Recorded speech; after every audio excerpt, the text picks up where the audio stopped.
Good morning. My name is Benedict. I used to teach meditation when Mercedes was here, but now we're in a new world, the virus world, and we're trying out to see if this can be helpful to you online. So I'm going to give you a short teaching this morning, and then you can be in touch with Rebecca at Joslyn Center and tell her whether this is helpful or not, and we'll have a second session and maybe more. So this is a trial, and I want to convince you that meditation is very simple and even playful. You're dealing with all of your life, and you're getting closer to the one you believe in. Although we don't teach religion here at the Joslyn Center, we are guiding you gently toward being in contact with the one you believe in. And if we continue with these sessions, I'll give you a short teaching, then allow you, talking to Rebecca, to have some questions, which I will deal with, and then I'll give you another teaching. So we're going to do this morning a first teaching, and I'm going to hold up a card, and on the card you will see 4 words: breathe with your word. By starting out with the breath, we're getting to the fundamental way that you live. Your breath accompanies you every step of your life, but we don't pay much attention to it. We just assume it will work. It's like the beating of your heart. So when we get to the practice, you can use those 4 words.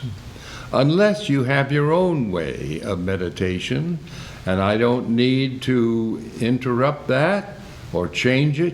Use what works for you.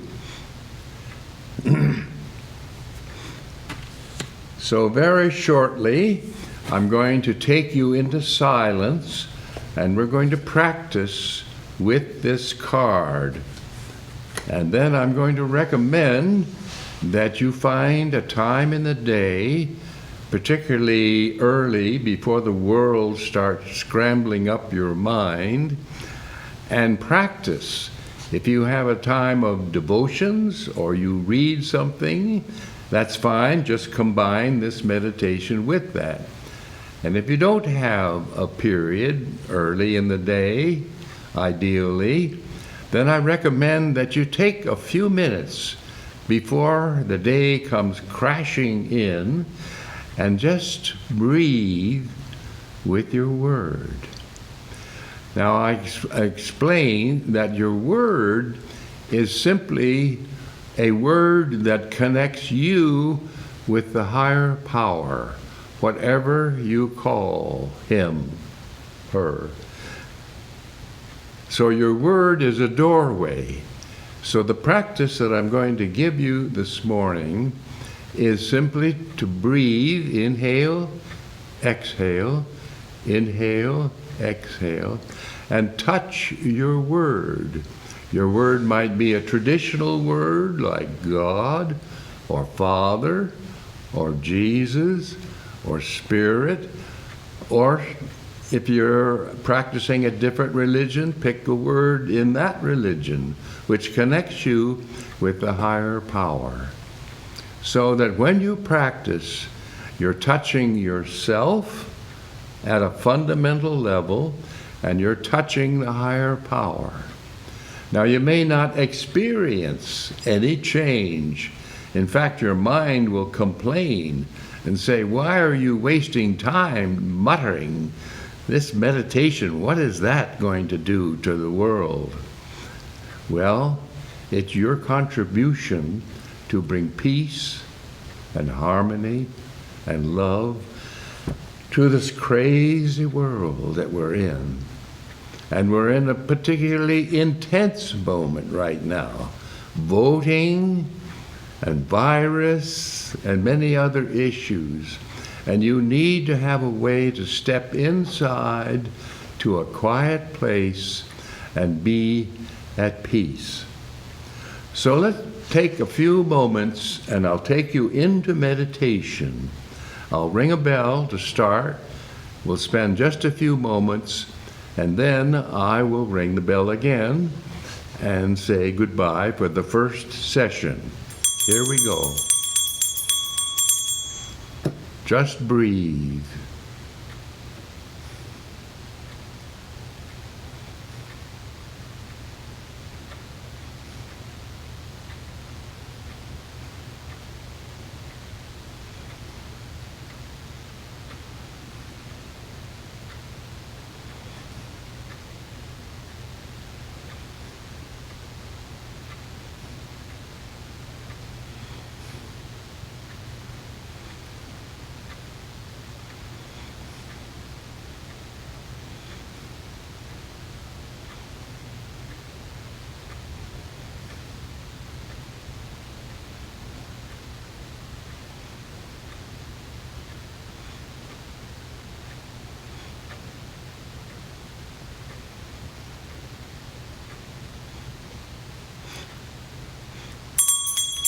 I'll bring you out of the silence. That was only a few moments. And I recommend that you spend a few moments every day, early in the morning if possible, and just breathe or touch the word. You can even do that during the day. When you hit a bump in the road of life, or you're stuck somewhere, a doctor's office, just breathe and touch your word, and you will realize that you have an inner place that is not overcome and overwhelmed by the world. You can go inwardly and you can be at peace, and then you come out to deal with the world, but you'll be much more calm. Your judgment will be more clear and simple. So that's the first session, and I say to you, be playful, not grim, not tight, not trying to control. Just be playful with your breathing and with your word, and we'll say goodbye for now.